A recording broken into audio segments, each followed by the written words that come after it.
basically went to work like 4 hours a week last quarter. 4 hours a week last quarter. 4 hours a week last quarter. 4 hours a week, people. 4 hours a week. How can you work 4 hours a week? Hey guys, what's up? I got another video for you today. If you like the content, like, share, hit the bell notification and subscribe. And let's start with this freaking video. Do you think there's a difference between Twitter's definition of free speech and Elon's definition of free speech? Twitter does not believe in free speech.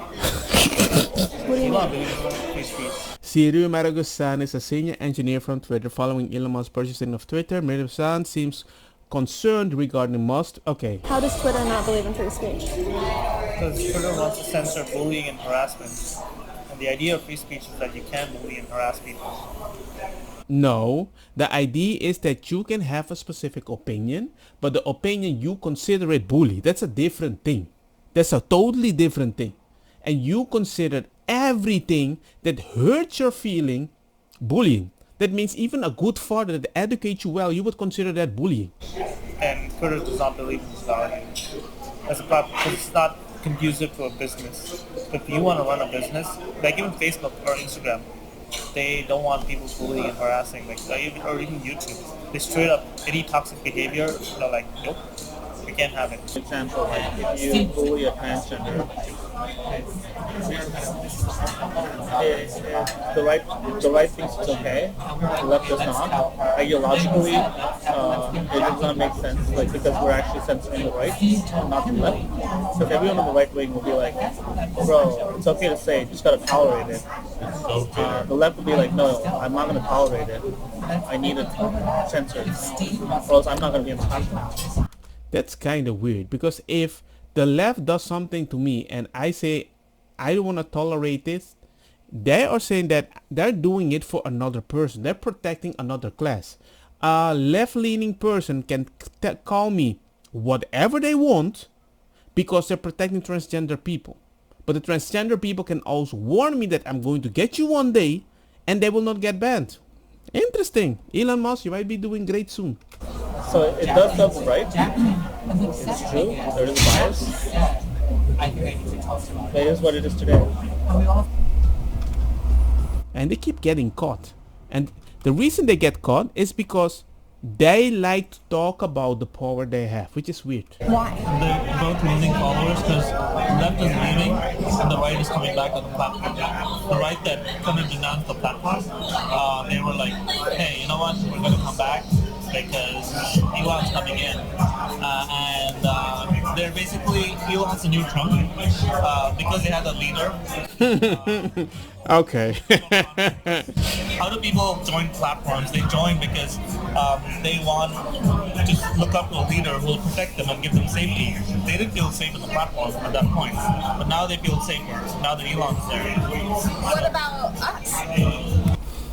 That is actually an interesting lie, because they didn't leave, we didn't leave because it's safe. It's not safe. We left because you didn't even allow us to have an opinion, because you consider everything else. I can't say anything. That's the problem. When you let people have an opinion, good, but when they're not allowed to have an opinion, no, of course they're gonna leave. The fact that somebody comes there that can challenge your opinion, even disagree with you, like if you says that's a man, I'm like, I don't think so, that's a woman, she has a pum pum, a vulva or whatever, which is weirder than, ah, you're transphobe. Hey dude, that's biology, that's transphobe. So you'll feel less safer. It's just like a spectrum. Like I feel like when I don't know the two parties can truly coexist on one platform. It was not correct to ban Donald Trump. I think that was a mistake because it alienated a large part of the country and did not ultimately result in Donald Trump not having a voice. He is now going to be on Truth Social, as will a large part of the sort of the right in the United States, and so I think this could end up being frankly worse than having a single forum where everyone can debate. What I find weird is that I'm not sure that everybody knows if they do the proper research. What happened to Donald Trump happened also to Hitler. They tried to remove him from a platform. The problem is when you remove somebody from a platform, he is going to be on his own platform, grow there, and the ideas that grow there will never get challenged. That's the problem. It's not that he wants him to have a voice and destroy everything. It's that if you don't have two sides hit, see, you can hit things accidentally. If you don't have two sides together, the problem is they will become their own bubble, right? But usually the right listens to a lot of left-wing media way more than the opposite. So that's why it's like these people, they're slowly getting more radicalized, but they don't even see it because they're in a bubble and they don't let us challenging it. If we can challenge you, you're gonna get this situation. That's why you got the Buffalo dude. He was kinda like this, but then at the same time he realized the way I'm thinking that you don't have free speech, I can remove you, bada bing bada boom. All he did, I want to remove everything, bada bing bada boom, but by the way, I just found out immigration and black people is destroying me. That's interesting. Hey, I can just get a gun, go in New York, do something crazy.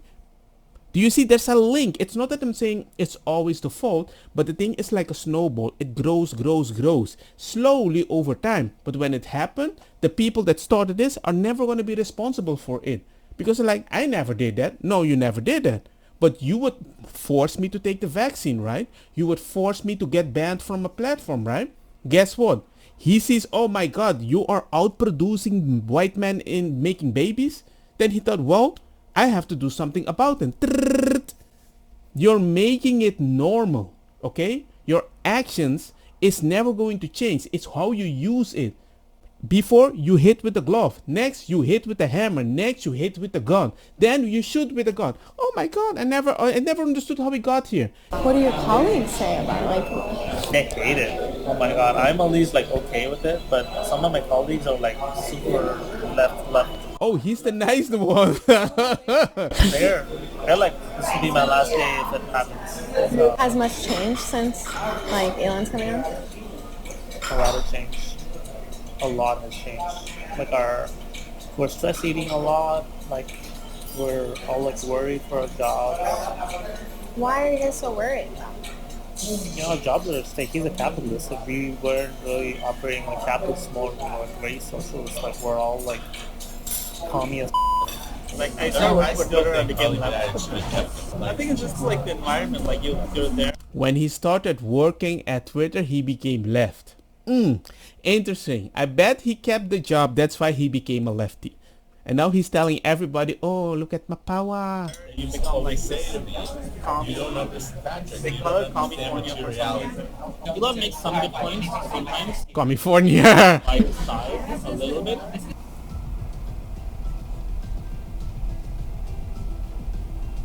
We tried our best, but How so? we did all we could to like revolt against it. A lot of employees revolted against it, but at the end of the day, board of directors have a say, and then they acted on their best interest because they didn't want to get sued. Because if they get sued, their families are at stake. They're always looking out for themselves at the end of the day, right? And they looked out for themselves as they should, their families. And they made the choice that they had to make. They literally couldn't make any other choice.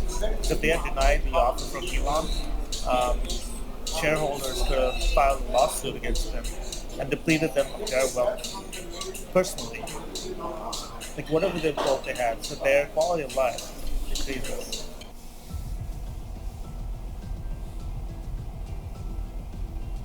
I basically went to work like 4 hours a week last quarter. 4 hours a week last quarter. 4 hours a week last quarter. 4 hours a week, people. 4 hours a week. How can you work 4 hours a week?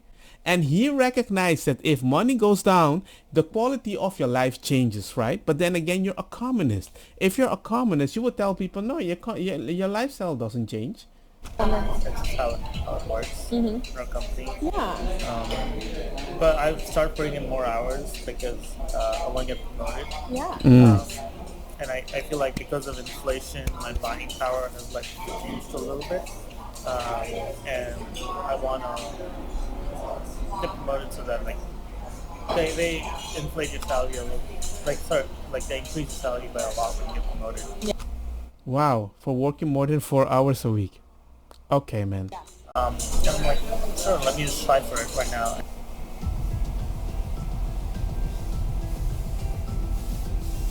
How would you describe communism besides Twitter?